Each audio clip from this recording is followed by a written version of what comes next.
To the fans, one of the biggest appeals of NHRA Championship drag racing is the pits are open. They can go anywhere they want, get autographs, pictures, be close to the action and the superstars.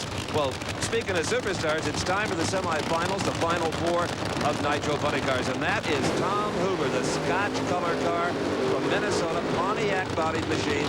As we've explained many times before, but it bears repeating, as we look at John Force's Castrol GTX Oldsmobile, Big Daddy Don Garland, the same basic motors as the dragsters.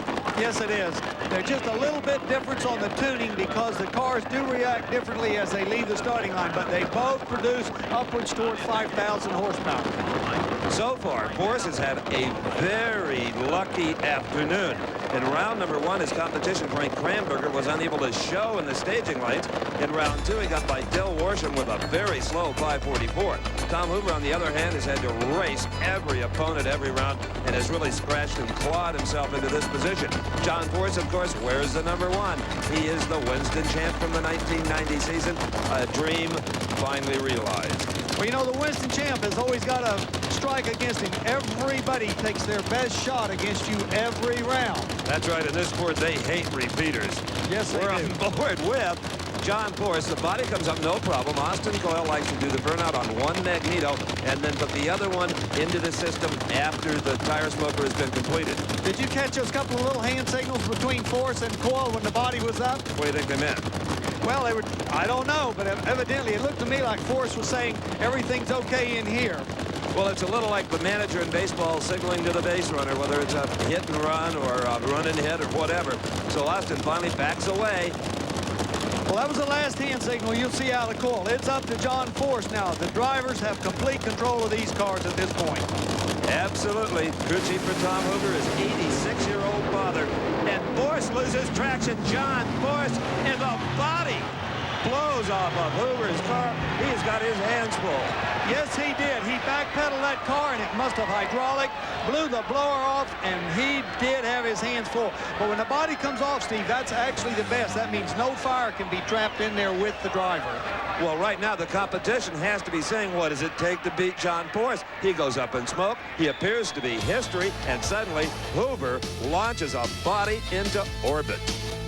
As we watch this replay, it looks like Force is a sure loser, but some smoke starts to come out of Hoover's car, and then the body explodes. He must have dropped an intake valve, and it allowed Force to get by and take the win. What an unfortunate situation for Tom Hoover, but luckily he didn't get hurt. Here we see it from a different angle. What a fantastic job of driving he did as that body ripped up. You can imagine what he's got his hands full trying to steer the car with still a little flame right there as the car crosses the finish line. We watch the crew remove the body from the track, totally destroyed. This is a very expensive situation for Tom Hoover. Steve is with him now. Tom Hoover, obviously okay getting into the tow vehicle, spectacular and expensive. It really was. I blame it because I should have had a baffled tank, and when I got back on it, before my brain said I was in trouble, there was no fuel there. It went lean and bang. I seen John smoke a tire. We both backpedaled, and when I went back after it, the fuel evidently had a lean spot and ran away from the pumps and got me in trouble. Sometimes it's better to have a body come off cleanly like that. Oh, yes. We've all had them hang around and tear the car up real bad. This one went for a ride, and I knew what happened. Luckily, we were okay. Thanks, Tom. You heard Tom mention a baffled tank. That's a sheet of aluminum that's welded through the center of the tank that prevents the fuel from sloshing forward or backwards and which would cause a lean out when you backpedal the car. He didn't have that. I bet he will the next race. Our next pair of funnies will be Mike Dunn in the near lane and Mark Oswald in the far lane. Meanwhile, back to Steve. John, what did you see through your windshield? It had to be incredible. Steve, that was spectacular. I mean, I never been that close up in one, and I never seen nothing from the outside.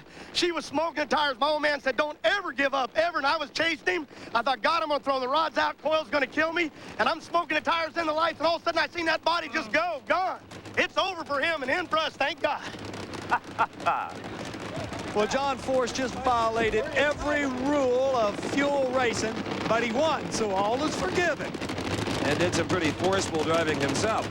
Next up, two teams with dramatically different approaches to trying to win the 1991 Winston Funny Car Championship.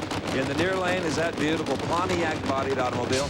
That is Mike Dunn out of Mount Joy, Pennsylvania, a team owned by a Pennsylvania businessman. They've got all the latest equipment. They have a good shot at it. Mark Oswald, Cincinnati, Ohio, will be driving 2 different cars. The driver keeps the points, so you can do that. They will both look just like that In-N-Out Burger car. This one belongs to Jeff and Susan Bernstein. It will campaign in the East. The car in the West belongs to Bill Schultz and the Over the Hill gang. Oh, boy. This looks like pro stock racing. It is Mark Oswald. Oh, and a huge problem, Don Garlits. Something has went wrong. Look at the body kicked up on the backside, oil coming out of the engine. That crew is going to have a tremendous amount of work to do.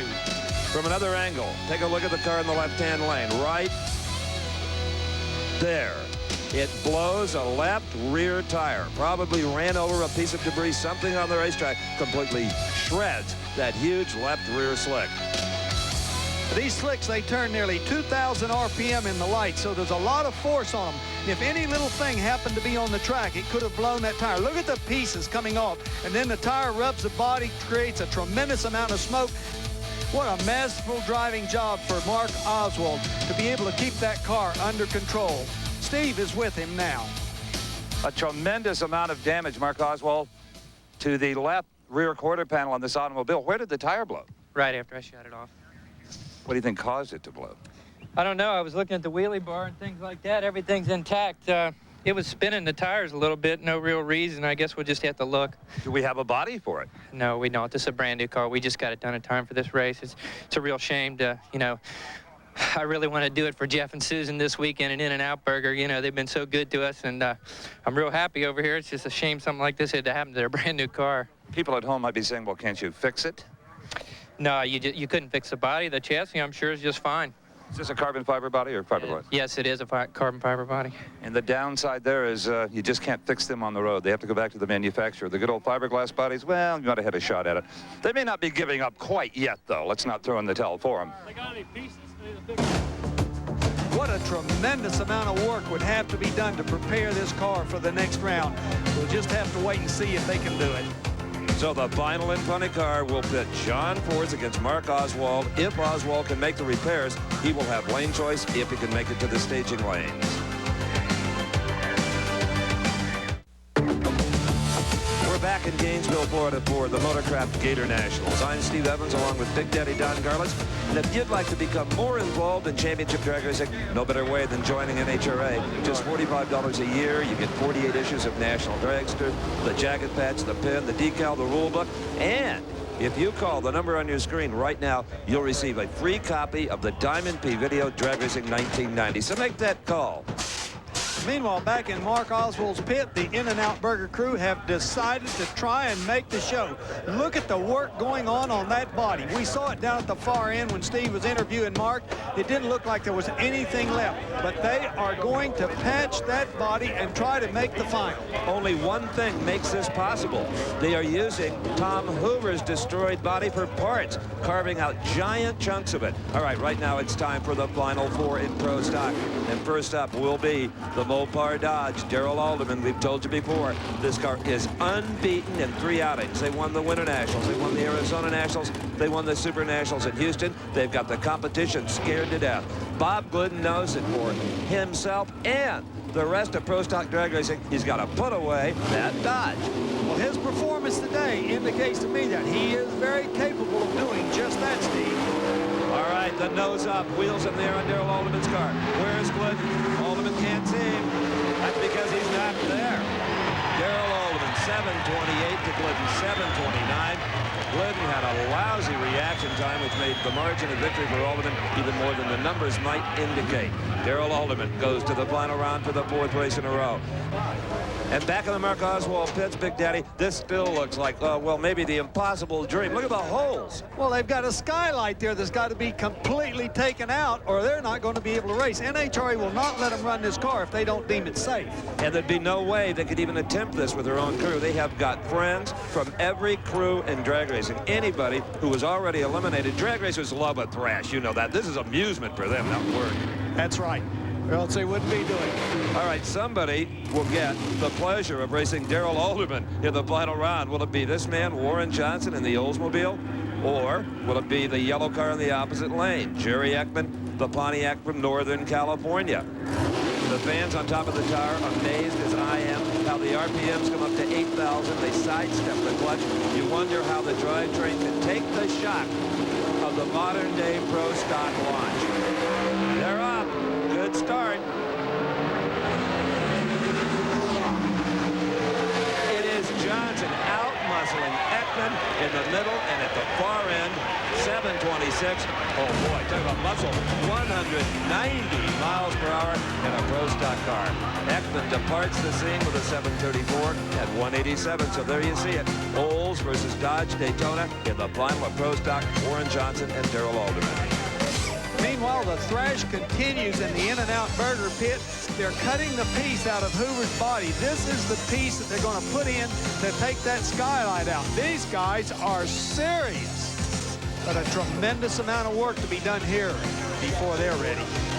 One of NHRA's earliest slogans was ingenuity in action. We're seeing plenty of it.